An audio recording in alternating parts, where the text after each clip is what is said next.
Presenting the classics of Sam P. Chaladurai. Sam P. Chaladurai அவர்களின் போதனை களஞ்சியத்திலிருந்து.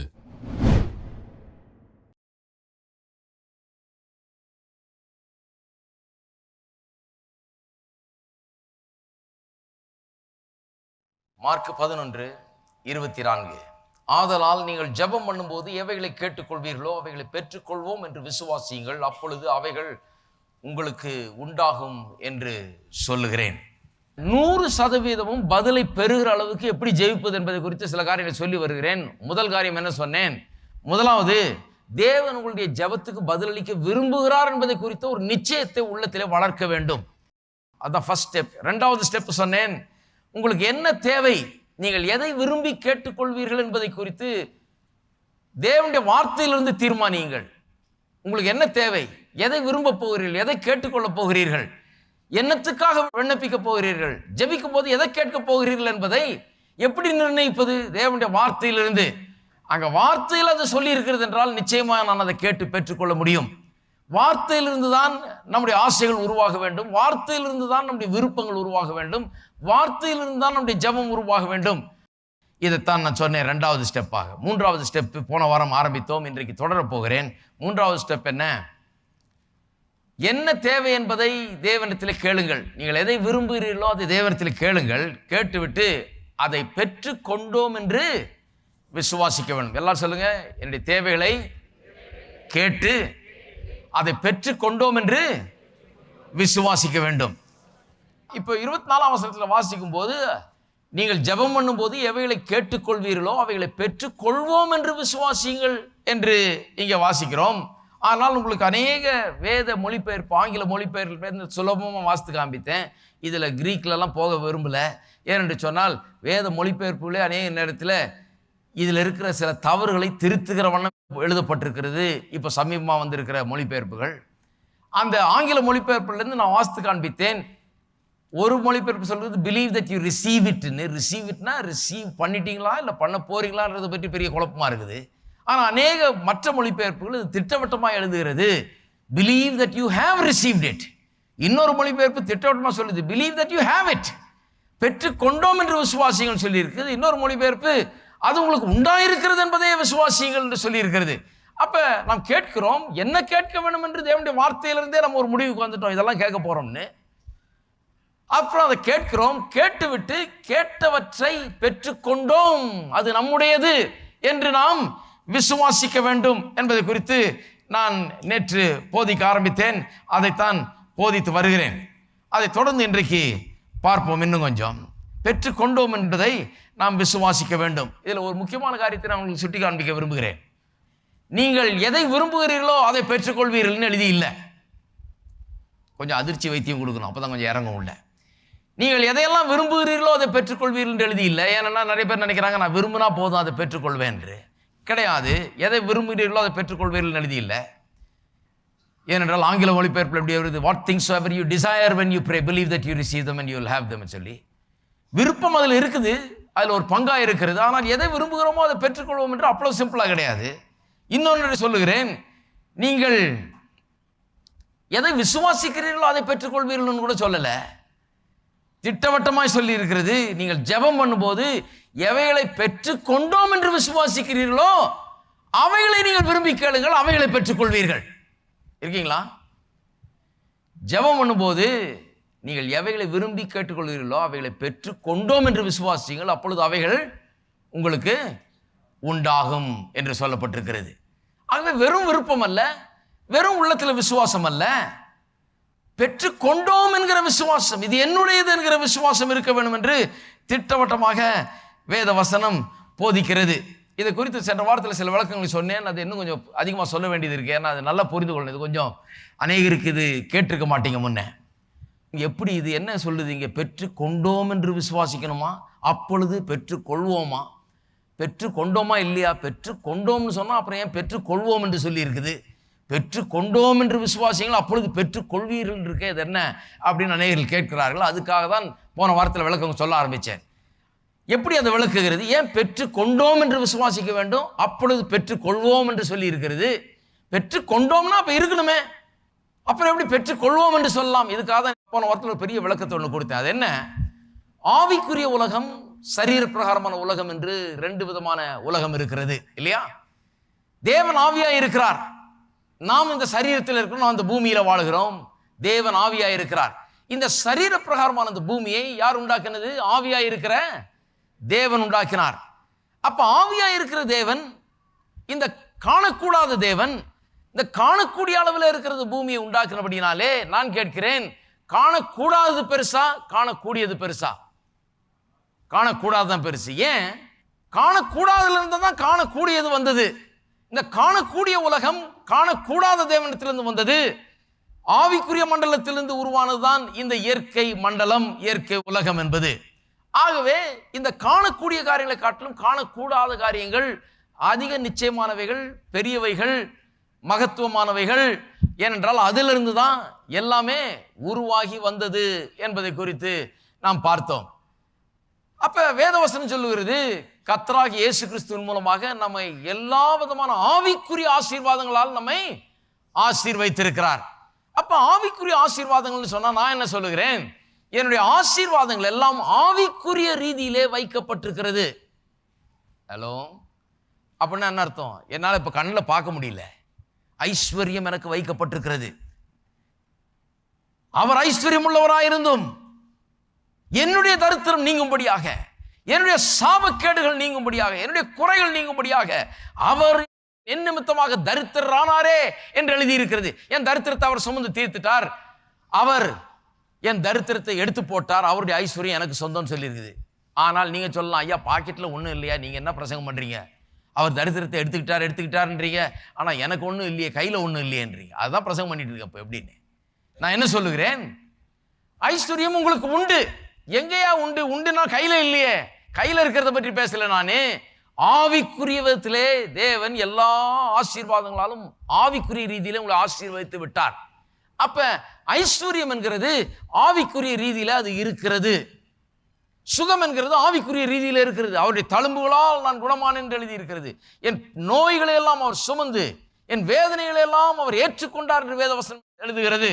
நீங்க சொல்லலாம், இல்லையா எனக்கு இன்னும் சுகம் ஆகலையே. அவர் ஏற்றுக்கொண்டார்னு சொல்றீங்க, ஆனா எனக்கு இன்னும் சுகத்தை நான் காணவில்லை என்று சொல்லலாம். அதான் சொல்லிட்டு இருக்கிறேன், ஆவிக்குரிய ரீதியில இருக்குது. எல்லாமே நமக்கு தேவையான அனைத்துமே ஆவிக்குரிய ரீதியில வைக்கப்பட்டிருக்கிறது. அந்த ஆவிக்குரிய ரீதியில ஏற்கனவே இருப்பவைகளை சரீர ரீதியிலே நாம் கொண்டு வர வேண்டும், பெற்றுக்கொள்ள வேண்டும். இதுக்கு தான் ஜெபம் உபயோகப்படுகிறது. எப்படி பேங்க்ல இருக்கிற பணத்தை செக் எழுதி ரூபா நோட்டா கையில பெற்றுக்கொள்கிறோமோ, அதுபோல ஆவிக்குரிய ரீதியில அங்க இருக்கிறதை நான் இங்கே கேஷ் பண்ண முடியும், இங்கே நிஜமாய் அதை பெற்றுக்கொள்ள முடியும். இருக்கீங்களா? ஆவிக்குரிய ரீதியில் இருக்குதுன்னு விசுவாசிக்கிறீங்களா? எத்தனை பேர் விசுவாசிக்கிறீங்க? சரி, இன்னும் கொஞ்சம் சந்தேகமா இருக்கவங்களுக்கு நான் சொல்றேன். பேங்க்ல இந்த காலத்தில் எல்லாருமே பேங்க் அக்கௌண்ட் வச்சிருப்பீங்க. பேங்க்ல பணம் போடுறீங்க. சரி, பேங்க்ல காசு இருக்குது. இதுக்கு எங்கேயாவது போய் ஏதாவது வாங்கும்போது ஒரு செக் இஷ்யூ பண்ணுறீங்க. செக் இஷ்யூ பண்ணும்போது எப்படி இஷ்யூ பண்ணுவீங்க? வெறும் பேப்பரை வாங்கிட்டு அவங்களுக்கு பொருளை கொடுத்துட்றானா? அவன் ஒரு முட்டாள் இல்லை. அவனுக்கு தெரியும் இந்த பேப்பர் எப்படி வேலை செய்யுதுன்னு. அவன் செக்கை வாங்கும்போது அவனுக்கு தெரியும். இப்போலாம் சும்மா செக் எழுத முடியாது. சும்மா எழுதுனா உள்ளே தான் போய் உட்காரணும். அப்படி சட்டமெல்லாம் வச்சுருக்காங்க. இப்போ பணம் இருந்தால் தான் செக் எழுதணும். பேங்க்கில் பணம் வரும்னு நினச்சிட்டு எழுத முடியாது, பணம் இருந்தால்தான் எழுத முடியும். சிலர் சொல்கிறாங்க, நான் ஃபெய்த்தில் எழுதிட்டேன் என் செக்கு. அந்த மாதிரி செக்கில் அது ஃபெய்த் செக் இல்லை, அது ஹார்ட் செக். அது அதெல்லாம் தப்பு. அது பணம் பேங்க்கில் இருந்தால் தான் இங்கே என்ன பண்ண வேணும்? செக்கை நான் எழுத வேண்டும். பணம் இல்லாமல் எழுத முடியாது. அப்போ நான் செக்கை எழுதும் போதே நான் என்ன விசுவாசிக்கிறேன்? பணம் பேங்க்கில் இருக்கிறது என்று விசுவாசிக்கிறேன். எங்கே பணம் இருக்குது காமின்னு கேட்டால் என்னால் ரூபா நோட்டில் காமிக்க முடியாது. நான் சப்போஸ் 10 லட்ச ரூபா ஒரு ஆளுக்கு செக் எழுதுறேன்னு வைங்க, அது என்ன மூட்டையில் வச்சு எடுத்துகிட்டு வந்து காமிக்க முடியும்? அவனுக்கு இருக்குப்பா பணம், இந்தா 10 லட்சம் இந்தா புடி அப்படிங்கிறோம். ஒரு சின்ன பேப்பரில் 10 லட்சம் எழுதி கடற்கண்டு கையெழுத்தை போட்டு பேர் எழுதி கையில் கொடுக்குறோம். அவனும் அதை நம்பி அதை எடுத்துக்கொள்ளுகிறான். ஏனென்றால் சிஸ்டம் எப்படி வேலை செய்யுதுன்னு அவனுக்கு தெரியுது. இதனுடைய மெத்தட் எப்படின்னு இதை எடுத்துகிட்டு போய் பேங்க்கில், அவன் பேங்க்கில் போட்டால் அந்த பேங்க் நம்முடைய பேங்க்லேருந்து கலெக்ட் பண்ணி கொள்வார்கள். இதுதான் சிஸ்டம், இப்படி தான் வேலை செய்யுதுன்ற அவனுக்கு நன்றாக தெரிகிறது. அன்றாடம் நாம் இப்படி தான் வாழ்ந்து கொண்டிருக்கிறோம். இருக்கீங்களா? அன்றாடம் நாம இப்படி தான் வாழ்ந்து கொண்டிருக்கிறோம். காணக்கூடாத ரீதியில் அந்த பணம் அங்கே இருக்குது, இங்கே செக்கை எழுதி கொண்டிருக்கிறோம். அவனும் வாங்கி கொள்றான், பணத்தை இன்னும் பார்க்கல, செக்கை தான் பார்த்துருக்கிறான். ஆனால் செக்கை வாங்கிக்கிட்ட உடனே ரெஜிஸ்ட்ரார் முன்னால் நின்று சொல்கிறான், பணத்தை பெற்றுக்கொண்டீர்களா? ரெஜிஸ்ட்ரார் கேட்குறார், பெற்றுக்கொண்டேன். எங்கே பெற்று? காசை காமினா செக்கை காமிக்கிறான். செக்கை கொடுத்துட்டா போதும், பணத்தை பெற்றுக்கொண்டேன்னு சொல்லலாம். ரெஜிஸ்ட்ரார் ஒன்றும் இல்லை, நீ அந்த பச்சை ரூபா நோட்டாக எடுத்துகிட்டு வந்து என்கிட்ட காமின்னு கேட்க மாட்டார் அவர். செக் இருந்தால் போதும், காசு மாதிரி தான் அது. அப்படிதாங்க. சரி, சிலர் இருக்கிறாங்க, அவங்க இதெல்லாம் நம்புறது கிடையாது. அவங்க என்ன பண்ணுவாங்க, நேராக பேங்க்கில் போயிட்டு என் பேலன்ஸ் எவ்வளோன்னு பாருங்கய்யா, பேலன்ஸு 45,000 ரூபா இருக்குது அப்படிங்கிறாங்கன்னு வைங்க. ஒரு சீட்டில் பிரிண்ட் அவுட் எடுத்து தரேன், இந்தா புடி பேலன்ஸ் இவ்வளோ இருக்குன்னு. இந்த சீட்டெல்லாம் எனக்கு செல்லாதுப்பா, காசை காமி அப்படின்னா என்ன எப்படி இருக்குன்னு பாருங்க. என்ன அது விளையாடுற பேங்க்கில் வந்து நின்று காலங்காத்தால காசை காமி காசை காமி, திருப்பி அடுத்த நாள் வந்து என் காசு இங்கே போட்டிருக்கிறேன், நான் பார்த்துட்டு போகணுன்னு வந்திருக்கிறேன், இருக்குதா என்னன்னு, எவ்வளோ பேலன்ஸ்ன்னு பாரு, 45,000 ரூபா இருக்குது. எப்படி தெரியும்? இந்த பிரிண்ட் அவுட்டு உன் அக்கௌண்ட்டுடைய ஸ்டேட்மெண்ட் இந்த அப்படி அப்படின்னு கொடுத்தா, இல்லை அதெல்லாம் எனக்கு வேணாம், என் காசை எடுத்து ரூபா நோட்டில் எனக்கு காமின்னு கேட்பீங்களா? கிடையாது. பாருங்க, சில காரியங்களை நான் புரிந்து கொள்ள வேண்டிய ஒரு மெத்தட் வச்சிருக்கிறாங்க, பேங்கிங் மெத்தடு ப்ரொசீஜர்னு இருக்குது. அதன்படி தான் நாம் வேலை செய்கிறோம். அப்போ இதை எல்லாருமே ஃபாலோ பண்ணுகிறோம் பாருங்க. அதுபோல நமக்கு வேண்டிய எல்லாவற்றையும் தேவன் ஏற்கனவே சம்பாதித்து வைத்து விட்டார், ஏராளம் தாராளமா வைத்து விட்டார். தாவீது சாலமோனுக்கு சொல்லுகிறான், ஆலயத்தை கட்ட போறவனுக்கு சொல்லுகிறான், மகனே நீ ஆலயத்தை கட்ட போற, நான் சாதாரண ஒரு ஆடு மேய்க்கிறவனா இருந்தவன், என்ன கத்தர் இவ்வளவு உயர்த்தி எவ்வளவு பெரிய ஆளாக்கி இருக்கிறாரு, அதனால கத்தருக்கு பெரிய ஆலயத்தை கட்டணும்னு ஏராளமான வெள்ளியும் பொன்னையும் பொருட்களையும் சவதரித்து வைத்திருக்கிறேன், எனக்கு என்ன கூட முடியாத அளவுக்கு எல்லாத்தையும் எடுத்து வச்சிருக்கிறேன், ஆலயத்தை கட்டணும்னு வரும்போது வேண்டிய எல்லாம் இருக்குது உனக்கு, நீ அதை எடுத்து கட்டு என்று சொல்லுகிறான்.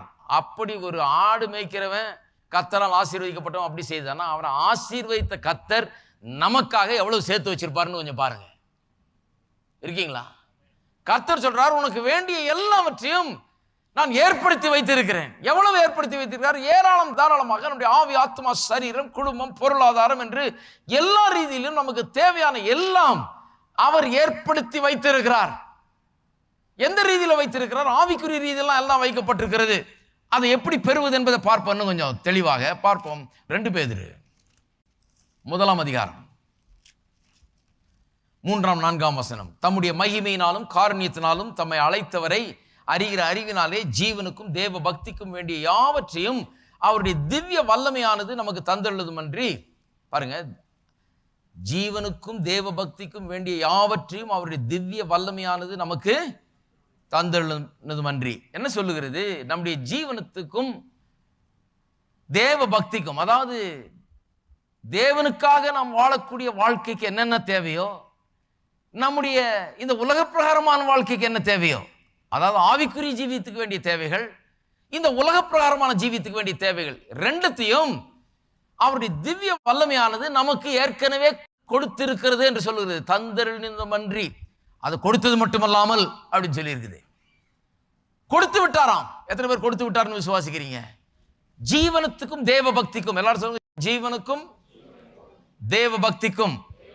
ஜீவனுக்கும் என்று சொன்னா இந்த உலக பிரகாரமான வாழ்க்கைக்கு, லைஃப் அண்ட் காட்லினஸ் என்று ஆங்கிலத்தில் வருகிறது. லைஃப்னா இந்த உலக வாழ்க்கைக்கு, தேவ பக்திக்கு என்று சொன்னா கர்த்தருக்காக வாழக்கூடிய இந்த ஆவிக்குரிய ஜீவியத்தில் தேவையான எல்லா காரியமும், ஆவிக்குரிய காரியங்கள், உலக பிரகாரமான காரியங்கள் எல்லாவற்றையும் அவருடைய திவ்ய வல்லமையானது நமக்கு தந்தருளினமன்றி, இச்சையினால் உலகத்தில் உண்டான கேட்டுக்கு தப்பி திவ்ய சுவாபத்துக்கு பங்குள்ளவர்களாகும் பொருட்டு மகா மேன்மையும் அருமையுமான வாக்கு தத்தங்களும் அவைகளினாலே நமக்கு அருளப்பட்டிருக்கிறது. சுருக்கமா சொல்ல போனா வேதம் இப்படி சொல்லுகிறது, ஜீவனுக்கும் தேவ பக்திக்கும் வேண்டிய எல்லாவற்றையும் அவர் தந்திருக்கிறாரா ஏற்கனவே. எப்படி தந்திருக்கிறார்? மகா மேன்மையும் அருமையுமான வாக்கு தத்தங்களினாலே அது நமக்கு கொடுக்கப்பட்டிருக்கிறது. தந்துட்டார் எல்லாவற்றையும். இப்போ வாக்கு தத்தங்களை கொடுத்திருக்கிறார். ஏன் வாக்கு தத்தங்களை கொடுக்கிறாருன்னு சொன்னா, நாம் வாக்கு தத்தம் பண்ணப்பட்டவைகளை குறித்து அறிந்து கொண்டு நம்முடைய சுகத்தையும், நம்முடைய பலத்தையும், நம்முடைய ஆரோக்கியத்தையும், நம்முடைய ஐஸ்வர்யத்தையும், நம்முடைய பலத்தையும், நமக்கு வேண்டிய எல்லாவற்றையும் நாம் அறிந்து, அதை புரிந்து, தெரிந்து கொண்டு, அதை விசுவாசித்து, அதை பெற்றுக்கொள்ளும்படியாக இப்படி எல்லாம் வாக்கு தத்தத்தின் வடிவிலே கர்த்தர் கொடுத்து வைத்திருக்கிறார் என்று சொல்லப்பட்டிருக்கிறது. வசனத்தை வாசிக்கும் போது, தேவனுடைய வாக்கு தத்தங்களை வாசிக்கும் போது, தேவன் எனக்காக ஏற்படுத்தி வைத்திருக்கிறவர்களை குறித்த விசுவாசம் எனக்கு உண்டாகிறது. அந்த விசுவாசம் உண்டாகும் போது எனக்கு ஆசைகள் உண்டாகிறது. கர்த்தர் எனக்கு இதெல்லாம் ஏற்படுத்தி வைத்திருக்கிறபடினாலே நான் இதையெல்லாம் விரும்புகிறேன் என்கிற ஆசை எனக்குள்ள உண்டாகிறது. அந்த ஆசை உண்டாகும் போது ஜெபம் உண்டாகிறது. ஜெபம் உண்டாகும் போது பதில் உண்டாகிறது. இருக்கீங்களா? எங்க ஆரம்பிக்குது பாருங்க. வாக்கு தத்தத்தில் ஆரம்பிக்குது. வாக்கு தத்தம் என்ன பண்ணுகிறது? எனக்குள்ள விசுவாசத்தை கொண்டு வருகிறது. விசுவாசம் எனக்குள்ள விருப்பங்களை ஏற்படுத்துகிறது. விருப்பங்கள் எனக்குள்ள ஜெபத்தை ஏற்படுத்துகிறது. ஜெபம் எனக்குள்ள பதிலை கொண்டு வந்து கொடுக்கிறது. இப்படிதான் இந்த டிரான்ஸ்பர் நடக்கிறது. கர்த்தர் எல்லாவற்றையும் வைத்து விட்டார். ஆவிக்குரிய ரீதியில எல்லா ஆசீர்வாதங்களால் நம்ம ஆசீர்வதித்திருக்கிறார் என்று எபேசியர் 1:3 வாசித்தோம் போன வாரம். எல்லா விதத்திலும் நம்ம ஆசீர்வதித்து வைத்திருக்கிறாராம். ஆவிக்குரிய ரீதியில் அது இருக்கிறது. அதை எப்படி நான் சரீர பிரகாரமாய் பெற்றுக்கொள்வது? ஐஸ்வர்யம் எனக்காக இருக்கிறது. அதை எப்படி என் கையில நான் கொண்டு வருகிறது? எப்படி நான் அதை பெற்று அனுபவிப்பது? எனக்கு பிரயோஜனப்படுகிற விதத்தில் எனக்கு ரூபா நோட்டா எப்படி எனக்கு வந்து கையில் கிடைக்கும்? அது சுகத்தை வைத்திருக்கிறார், நமக்கு எனக்காக சம்பாதித்து வைத்திருக்கிறார். அதை எப்படி நான் பெற்றுக்கொண்டு என்னுடைய சரீரத்திலே சுகத்தை அனுபவிப்பது என்று பார்த்தால் இப்படித்தான். எப்படி வாக்குத்தத்தங்களை எடுக்க வேண்டும், அதை விசுவாசிக்க வேண்டும். விசுவாசத்தோடனே விருப்பம் வருகிறது. விருப்பத்திலிருந்து ஜெபம் உண்டாகிறது. ஜெபத்திலிருந்து பதில் உண்டாகிறது. இப்படிதான் ஜெபத்தை ஆரம்பிக்க வேண்டும். ஜெபத்துக்கு முன்னாலே இவ்வளவு காரியம் நடக்கணும் பாருங்க. வசனத்தை எடுக்க வேண்டும். அந்த வசனத்தின் மூலமாக விசுவாசம் உண்டாக வேண்டும். அந்த விசுவாசத்தின் மூலமாக விருப்பம் உண்டாகும். விருப்பத்திலிருந்து ஜெபம் உண்டாக வேண்டும். விருப்பத்தை தான் ஜெபிக்கிறோம். நாம ஜெபித்து விட்டு என்னத்தை விரும்பினோமோ அதை பெற்றுக்கொள்கிறோம். பதிலை நாம் பெற்றுக்கொள்கிறோம்.